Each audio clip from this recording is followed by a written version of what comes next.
Welcome back, everybody. I have a little bit of an impulse buy in front of me today.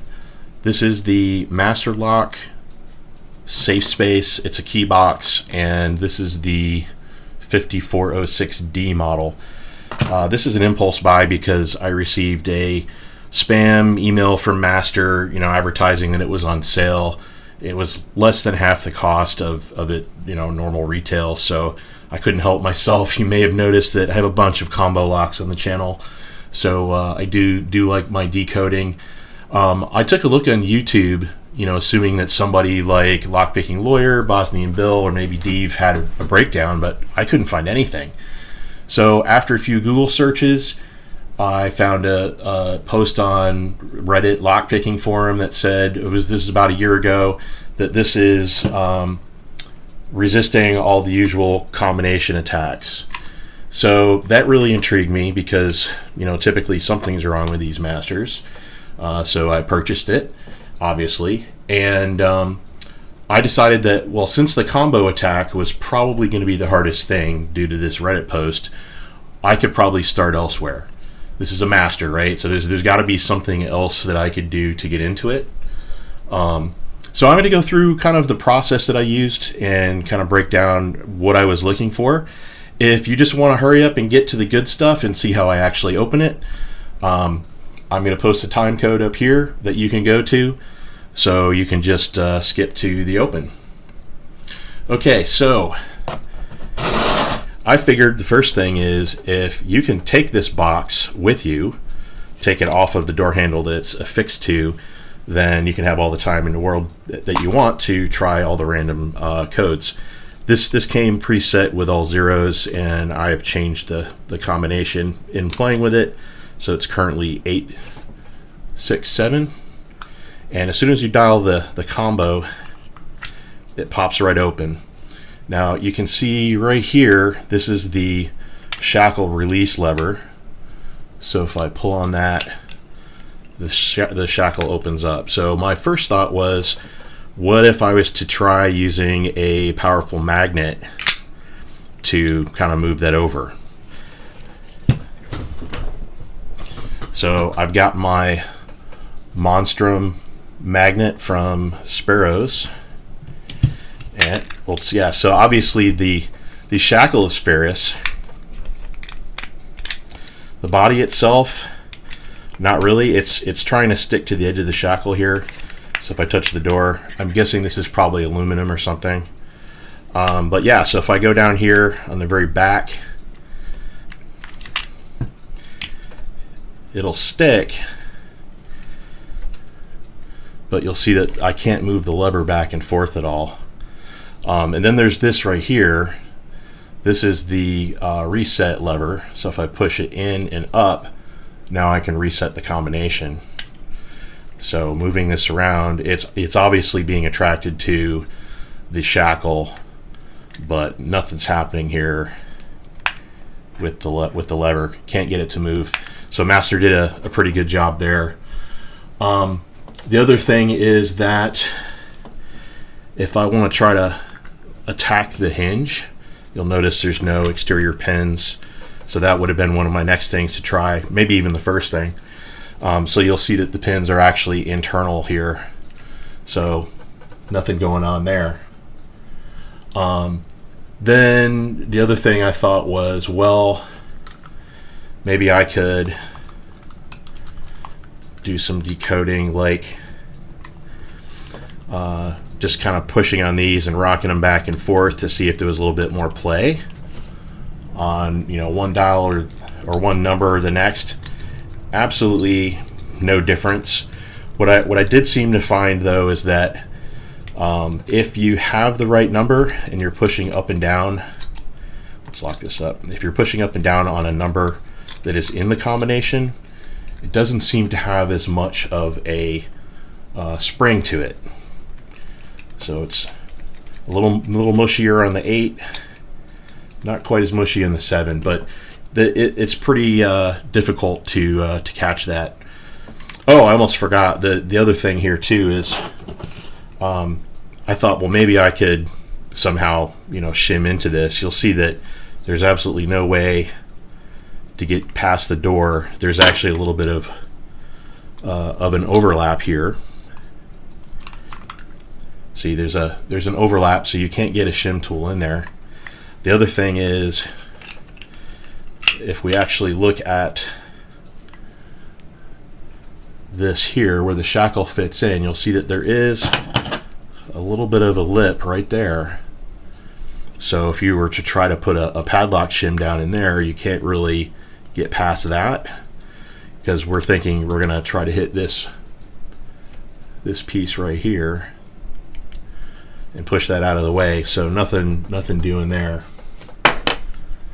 So with no easy decode there, my next thought was, well, maybe I can reach in, and you'll see that, and I'll post a boroscope video here so you can see a little closer. As you move this dial back and forth, this piece right here is moving in and out. So I don't have the combo here, turn it in, so you can see it actually drops in.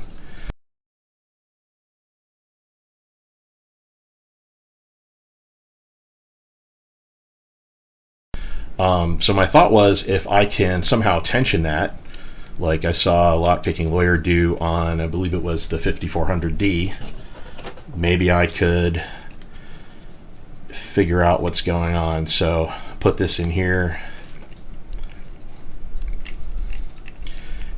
and if you get up high enough, you can reach past and actually hook the bottom of that.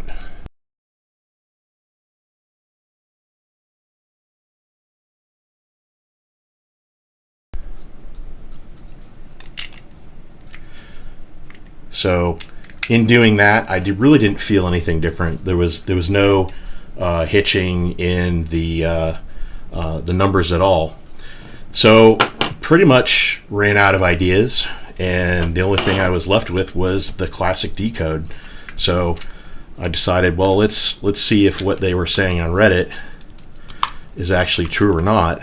And sure enough, if you try to place your decoder at an angle like this and start rolling, you're not going to feel a distinct drop. There's not going to be any hitches. The side of the dial here does have a slight bit of warting, but you can get past that a little bit more to the side. You don't feel a flat spot. You don't feel a really pronounced notch. However, playing with it enough, I figured out that right where this line is, where you would dial in the combo, there is a very small divot right there, and it's kind of rounded. So right at that point where you would dial in the combo number, there is a slightly rounded divot, but you can't really feel it unless you push this in and then kind of scrub back and forth.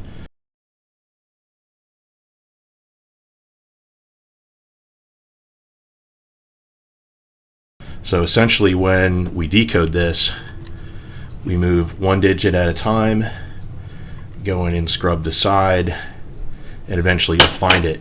Now, when you get all of the all of the numbers dialed in here, and you can feel those notches, then you have to go down 4 numbers. So find all the notches and then go down 4 numbers. Okay, so now that we know the theory, let me prove to you that this actually works. So first, let's open it up, and we will put this into reset mode by throwing that lever. Flip it over, give it a good scramble, and I'll close the dust cover so I can't see the combo. Take the reset lever off, close it up, and then we'll give it a good scramble. So I definitely have not seen this combination. And there we go. Let's get started.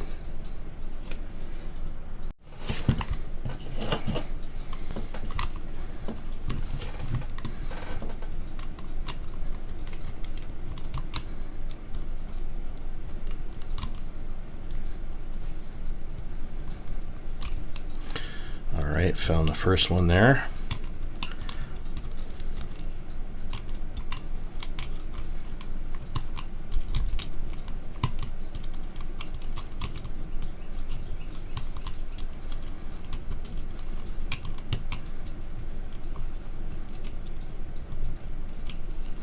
I thought I found it, but that was not it.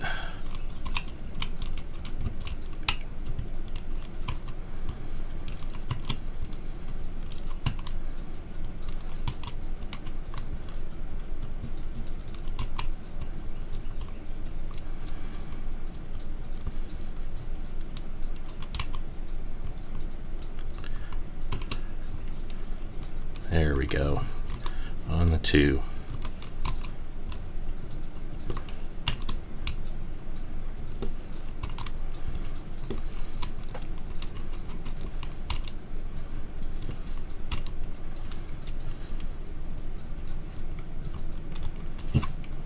Alright, I think I got it. So 629, 1, 2, 3, 4, 1, 2, 3, 4, 1, 3, 4, and we got it open.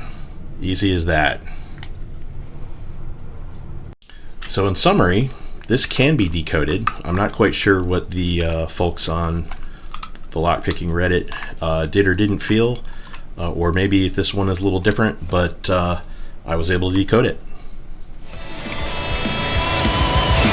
Thanks for watching, and please like and subscribe to follow along.